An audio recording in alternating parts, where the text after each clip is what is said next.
The rain had just stopped. Neon lights reflected off the wet pavement as people moved in and out of the rundown downtown bar. It wasn't the kind of place tourists visited. This was where deals were whispered, debts were collected, and respect was enforced the hard way. Steven Seagal stepped inside quietly. No bodyguards, no flashy clothes, just a black jacket, worn boots, and a calm, unreadable expression. He took a seat near the back, away from the noise, ordered a drink, and kept his eyes low. To anyone watching, he looked like just another middle-aged man trying to disappear into the shadows. That's when the laughter started. At the center table sat 4 men, expensive watches, loud voices, cruel smiles. Everyone in the bar knew them. Local gangsters. The kind people avoided eye contact with. The kind who enjoyed reminding others who was in control. One of them noticed Steven.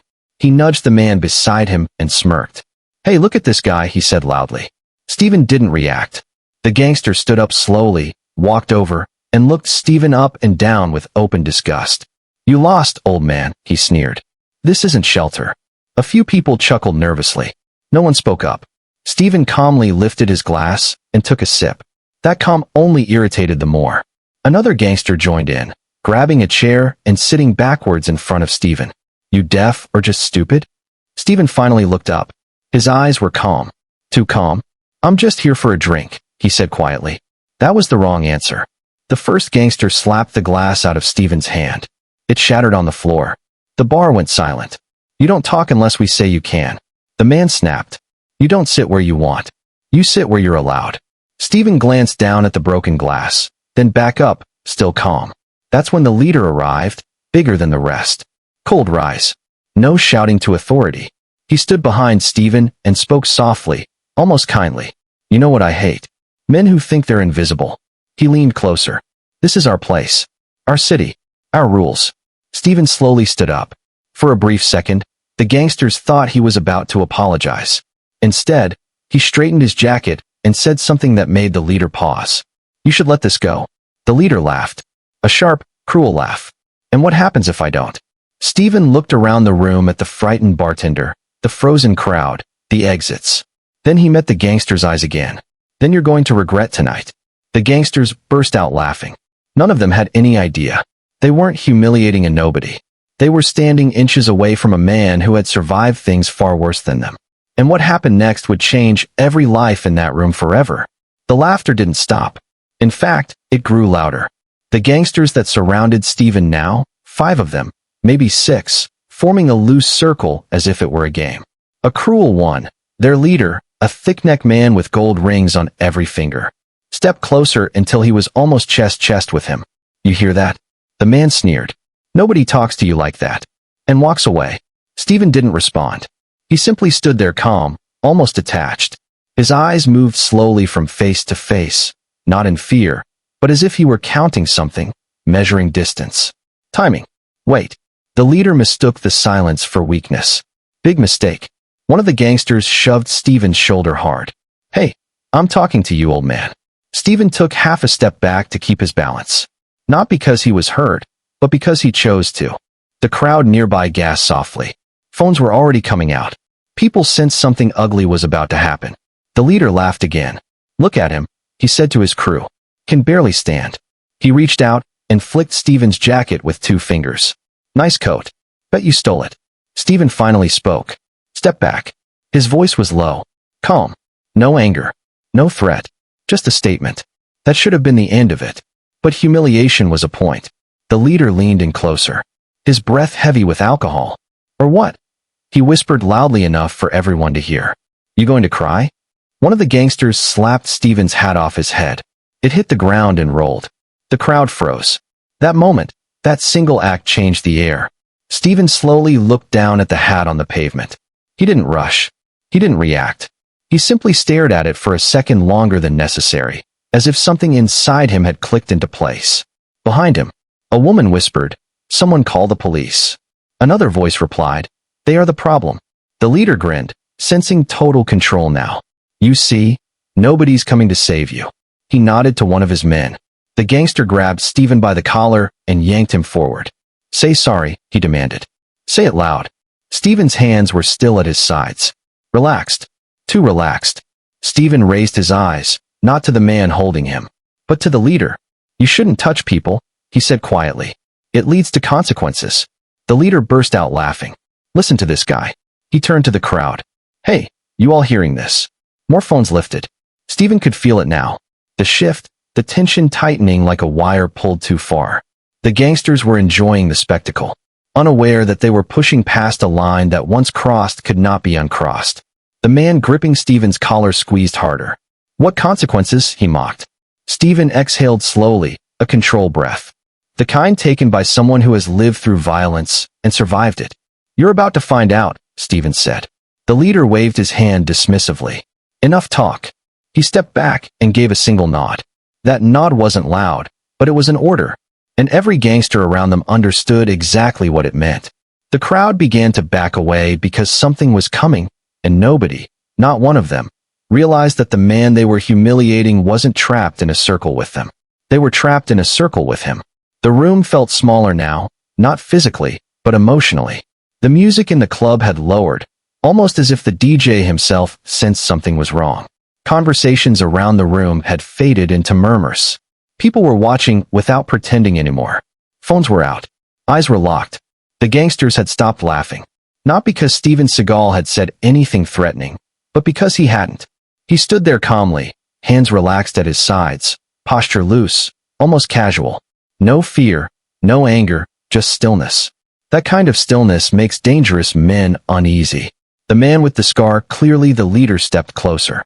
He invaded Stephen's personal space, chest almost touching him. You think you're special? The man said quietly, his voice low and venomous. You think calm makes you strong? Stephen finally looked directly into his eyes. I think actions matter more than noise, Stephen replied. The leader smirked, but there was something forced about it. Around them, the gang members shifted. One cracked his knuckles. Another slid a hand inside his jacket. Not pulling anything out yet, just letting the threat exist. A woman near the bar whispered, "This is going to end badly." Stephen heard it. Everyone did. One of the younger gangsters circled behind Stephen, trying to intimidate him from the back. You're surrounded, old man, the kid said. No cameras outside. No witnesses who matter. Stephen turned his head slightly, just enough to acknowledge him. You'd be surprised how many witnesses matter, he said calmly. The leader laughed, a sharp, humorless sound. You talk like you've done this before. Stephen didn't answer. That silence again. It pressed down on the group like weight. The leader gestured and suddenly two gangsters grabbed Stephen's arms. Not violently yet, but firmly enough to test him. The crowd gasped. Hey, let him go, someone shouted. The leader raised a hand without looking back. Everyone relax, he said. We're just teaching our guests some manners. Stephen looked down at the hands, gripping his arms. Then back up. You should let go, he said. The leader leaned in closer, whispering now. Or what? Stephen's eyes hardened, not with rage, but with certainty. Or your regret touching me. The leader pulled back, studying him. For the first time, doubt flickered across his face. Just for a second, then pride took over. He nodded once. Do it. The grip tightened. What happened next was subtle, almost invisible. Stephen shifted his weight. Not fast, not flashy, just right.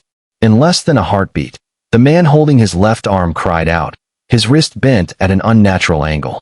The other man stumbled forward as Stephen stepped inside his balance and gently, almost politely, guided him face first into the floor. No punches, no wild moves, just precision. The entire room froze. The leader's smile vanished. The younger gangsters stepped back instinctively. Stephen released the injured man and took a step away, giving them space, as if they needed protection. I warned you, he said quietly. The man on the floor groaned, clutching his wrist. You broke it, he whispered. Stephen shook his head. No, he replied. I spared it. That's when real fear entered the room. The leader raised his hand again, but this time his voice lacked confidence. Who? Who are you? Stephen looked around at the faces staring at him, shocked, confused, terrified. I'm someone who doesn't enjoy violence, he said. But I'm very familiar with it. Sirens wailed faintly in the distance. Maybe unrelated, maybe not, but the sound made everyone tense. The leader swallowed. You don't belong here, he said. Stephen nodded slowly. Neither do bullies. For a moment, it looked like the gang might rush him anyway. Pride pushing past reason, but something stopped him. Maybe it was the injured man on the floor. Maybe it was Stephen's calm. Or maybe it was a sudden realization that they weren't dealing with an ordinary victim. The leader stepped back. "This isn't over," he muttered. Stephen met his eyes one last time. "It never is," he said. And as the gang slowly retreated, the crowd erupted into whispered disbelief. "Did you see that? He didn't even try. Who was that guy?" Stephen adjusted his jacket, checked on a shaken bystander nearby, and calmly walked toward the exit, unaware that the truth about who he really was about to surface. The restaurant was no longer loud. It wasn't because the music stopped. It wasn't because the food stopped sizzling in the kitchen. It was because everyone felt it. That invisible shift when power quietly changes hands. Steven Seagal slowly placed his glass on the table. Clink. The sound was soft, but in the silence, it landed like a gunshot. The leader of the gang, a thick-necked man with scars slicing across his eyebrow, finally stopped smiling. Something about Steven's stillness bothered him. Not fear, not anger, control. "You deaf?" the gangster said, forcing a laugh. I said stand up. Steven didn't move. Instead, he calmly straightened the sleeve of his jacket, deliberate, unhurried, as if the men surrounding him didn't exist. That's when one of the younger gang members leaned closer and whispered into the leader's ear. His voice was low, nervous. "I've seen this guy before." The leader tilted his head. "Seen him where the younger man swallowed back east years ago. Different name, different place." Steven's eyes flicked toward them just for a second. "Enough," the leader noticed. "Hey," he snapped, pointing at Steven. "You got something to say?" Steven finally spoke. His voice wasn't loud. It wasn't threatening. That made it worse. "You should leave," Steven said calmly. Now, a few customers gasped. The leader burst out laughing. Too loudly. "You hear this?" he shouted to his crew. "He's giving orders now." But the laughter didn't spread. Two of the gang members shifted uncomfortably. One of them took a step back unconsciously. Steven stood up slowly. No sudden movements. No aggression. Just a man rising to his full height. The room felt smaller. "I didn't come here looking for trouble," Steven continued. "But you brought it to my table." The leader clenched his jaw. "You think you're tough?" He sneered. "You think you scare us?" Steven met his eyes. "I don't scare people," he replied. "I end problems." That was when a man at the bar, older, grizzled with eyes that had seen violence before, froze mid-sip. His glass trembled. He stared at Steven like he'd seen a ghost. "No," he muttered. "It can't be." He stood abruptly, knocking his stool over. The entire room turned. "That's him," the man said, voice shaking. "That's the man they used to call when things went bad." The leader's smile finally faded. "What are you talking about?" he snapped. The man swallowed hard. "Back in the day when gangs disappeared. When no one ever found the bodies." Steven closed his eyes briefly. A warning, but it was too late. That man, the stranger continued, pointing, wasn't a gangster. He was worse. The leader took a step back now. Just one. "Shut up," he barked. Steven opened his eyes. Cold, focused. "Last chance," Steven said quietly. The leader looked around, realizing for the first time that the crowd wasn't on his side anymore. Phones were out. Faces were pale. One of his own men whispered, "Boss, maybe we should go." The leader's pride flared. He reached for Steven's collar. That was a mistake. Steven moved. Not fast. Precise. In one smooth motion, he twisted the man's wrist. A sharp crack echoed through the room. The leader screamed and dropped to his knees. Steven leaned down, his voice barely above a whisper. "You came to humiliate me," he said. "Now walk away before you embarrass yourself further." The gang dragged their leader back, panic replacing arrogance. They fled. The door slammed shut. Silence. Steven adjusted his jacket, picked up his glass, and sat back down as if nothing had happened. But everyone in that restaurant knew one thing. They hadn't just witnessed intimidation. They had witnessed restraint from a man capable of far worse. The room had changed. Not in size, not in lighting, but in energy. What started as loud laughter and cheap dominance had now turned into something colder, heavier. The gangsters no longer joked. They watched carefully. Steven stood exactly where it had been moments ago. Same calm posture, same relaxed shoulders, same unreadable expression, but now everyone felt it. The leader, Marco, leaned back in his chair, fingers tapping against the table. His grin had faded. The insult he had thrown earlier didn't land the way he expected. Steven hadn't reacted like a victim. Victims flinch. Victims plead. Victims explain. Stephen did none of that. Marco nodded subtly. Two men stepped closer, flanking Stephen from both sides. Big scarred. The kind of men who had ended arguments with fists and knives their entire lives. One of them cracked his knuckles loudly. You real quiet for someone who was just embarrassed, the man growled. Stephen finally lifted his eyes. Not quickly, not aggressively. Just enough to meet the man's gaze. You mistake silence for weakness, Stephen said evenly. The room went still. That sentence wasn't loud. It wasn't threatening, but it landed. Marco leaned forward. You got nerve, he said. Most men don't talk like that in my place. Stephen glanced around the room slowly. The exits, the corners, the men pretending to relax while gripping weapons under jackets. I know exactly where I am, Stephen replied. And exactly who I'm standing with. That caught Marco's attention. You don't look scared, Marco said. I don't scare easily, Stephen answered. A few of the gangsters shifted uncomfortably. Marco studied him now, really studied him. The scars on Stephen's knuckles. The way he stood slightly angled, never fully square to anyone. The way his hands hung loose, not tense. That wasn't arrogance. That was experience. Marco smiled again, but this time it didn't reach his eyes. All right, he said. Let's play a game. He snapped his fingers. One of the men shoved Stephen hard in the chest. Stephen moved, but not backward. He absorbed the push, pivoted half a step, and the man stumbled forward instead, confused. It happened so fast, most of them didn't even realize what they'd seen. The room froze. The man turned, anger flashing across his face. You think you're funny? Stephen sighed, a small disappointed sound. No, he said quietly. I think you're sloppy. That was the moment Marco stood up slowly. You just crossed a line, he said coldly. Stephen nodded once. Yes, he said. You did. Before Marco could speak again, Stephen moved. Not explosively, not dramatically. Efficiently. He stepped inside the man's reach, redirected an incoming punch with sharp wrist turn, and dropped the man to his knees with precise strike to the nerve behind the jaw. The sound wasn't loud, but the effect was immediate. Another gangster rushed in. Stephen sidestepped, hooked the arm, and drove the man face first into the table. Wood cracked. Glass shattered. The room erupted. Chairs scraped. Men shouted. Guns began to rise. Stephen raised one hand. Stop, he said. His voice cut through the chaos like steel. And something strange happened. They hesitated. Marco's eyes widened just slightly. This wasn't a bar brawl. This wasn't intimidation. This was a man who knew exactly how much damage he could do and was choosing restraint. Stephen looked straight at Marco.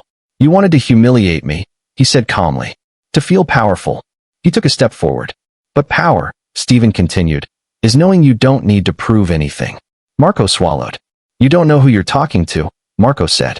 Stephen tilted his head. That's where you're wrong, he replied. I know exactly who you are. He gestured around the room. And I know how fragile this whole operation really is. Silence. Stephen leaned closer, voice low, because I've dismantled organizations like yours before. Men louder than you, smarter than you, crueler than you. Marco's face had gone pale. Who are you? He whispered. Stephen straightened. Someone you should have let walk out. No one moved. Not because they were afraid of violence anymore, but because they were afraid of what he knew. And for the first time that night, Marco realized something terrifying. This man wasn't trapped in the room with them. They were trapped in the room with him. The room had gone quiet in a way that felt unnatural, not peaceful, not calm. It was the kind of silence that comes right before something irreversible happens. The gang leader lay groaning on the floor, clutching his arm, his face twisted in disbelief. His men stood frozen, not because they were afraid of the police, but because they no longer understood the man standing in front of them. Seagal straightened his jacket calmly. No heavy breathing, no rage, no celebration, just control. One of the younger gang members took a step back, whispering, Boss, that guy's not normal. The leader looked up at Stephen with bloodshot eyes. Who the hell are you? He snarled. You don't fight like a civilian. Stephen met his gaze. Cold, steady, unreadable. I never said I was one. That single sentence hit harder than any punch. The door to the warehouse creaked open. Everyone turned. A tall man in a security jacket stepped inside slowly. His eyes widened the moment he saw Stephen. Oh no, he muttered under his breath. The gang leader noticed. You know him? The guard swallowed. You really don't. Stephen didn't stop him. The guard spoke anyway, his voice shaking. That's Steven Seagal. The name didn't land immediately. So the guard continued. Former special operations consultant, trained military units, worked with elite forces. The man you try to humiliate. He paused. He's ended fights before they even started. The room erupted. That's bulls. No way. He's lying. Steven raised one hand. Silence returned instantly. You don't need to believe him, Steven said calmly. But ask yourself something. He slowly looked at each gangster one by one. If I wanted to hurt you, do you really think you'd still be standing? No one answered. The gang leader tried to stand and failed.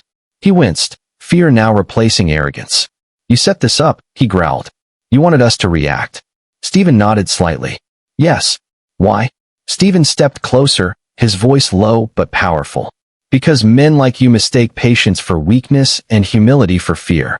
He leaned in just enough for the leader to hear. I wanted you to show your true nature without me saying a word. Sirens wailed in the distance. Someone had called it in. Panic spread. Cops. We got to go. But Steven didn't move. He looked at the gang leader one last time. You tried to humiliate me in front of strangers. He said tonight you learned something far more expensive. Police flooded the warehouse minutes later. Weapons dropped, hands raised, faces pale. As officers cuffed the gang members, one officer paused in front of Steven. Sir, are you all right? Steven nodded. I am. The officer hesitated. We'll need a statement. Steven gave one calm sentence. Make sure they learn the difference between strength and cruelty. As Steven walked out into the cold night air, phones were already out, videos uploaded, clips spreading, comments exploding. People weren't cheering violence. They were cheering restraint. What would you have done in Steven's place? Comment below. Your opinion matters. The alley didn't feel the same anymore. Just minutes ago, it had been a place of fear. Raised voices cracked knuckles. And men who believed power came from numbers and guns. Now it was silent. The gangsters stood frozen. Some leaning against the brick wall. Others staring at the ground, their confidence shattered. The leader, the same man who had laughed first, who had tried to humiliate Steven, now couldn't even meet his eyes. Steven Seagal adjusted his jacket calmly, as if nothing extraordinary had happened. No heavy breathing, no victory pose, no anger, just stillness. Police sirens echoed faintly in the distance. One of the younger gang members swallowed hard. He didn't even raise his voice. He whispered, barely audible. The leader finally spoke, his voice cracked. We didn't know, he muttered. If we had. Steven raised one hand. Not aggressively, not threateningly. Stop, he said calmly. The word carried more weight than any shout. This isn't about who I am, Steven continued, his tone steady. It's about who you chose to be tonight. The man opened his mouth, then closed it again. Steven stepped closer. Not invading space, not intimidating, just close enough to be heard clearly. You thought humiliation made you powerful, Steven said. You thought fear earned you respect, but look around. The gang members shifted uncomfortably. Fear fades, Steven went on. Respect stays. And tonight you earn neither. The sirens grew louder now. Somewhere nearby, people had gathered. Shop owners, late-night workers, strangers who had heard the noise. Phones were raised, whispers spread. That's him. Is that really Steven Seagal? I heard he used to be special forces. They say he's untouchable. Steven turned slightly, addressing the crowd without performing for them. This story will travel, he said calmly. Not because of violence, but because of choice. The police cars arrived. Officers stepped out, hands ready until they saw the scene. Gang members lined against the wall, weapons on the ground. Steven Seagal standing calm at the center. One officer approached cautiously. Sir, are you hurt? Steven shook his head. No. Another officer recognized him instantly, eyes widening. Sir, we'll take it from here. The gang leader looked defeated now, not just arrested, but exposed. His illusion of control was gone. As the gang members were taken away, one of them turned back. Why didn't you finish us? He asked quietly. Steven paused. Because the goal isn't to destroy people, he replied. It's to stop them from destroying others. The man looked away, ashamed. By morning, the footage was everywhere. Clips from different angles, comments flooding in by the thousands. That calm was terrifying. He didn't act like a killer. That's what made it real. True strength is restraint. They tried to humiliate the wrong man. News outlets picked it up, carefully calling it a fictional dramatized account, but the message was loud and clear. Steven Seagal trended worldwide, not as an action star, not as a legend, but as a symbol of something rare, composure. In an interview later that day, a reporter asked, "Do you think they'll ever change?" Steven answered honestly, "I don't know," he said, "but I know this. Every moment gives us a choice. Tonight, I made mine." The clip ended there. No threats, no boast, no celebration, just truth. If you were in Steven's place, would you have reacted with anger or control? Comment control. If you believe real power comes from restraint, comment respect. If you believe no one has a right to humiliate another,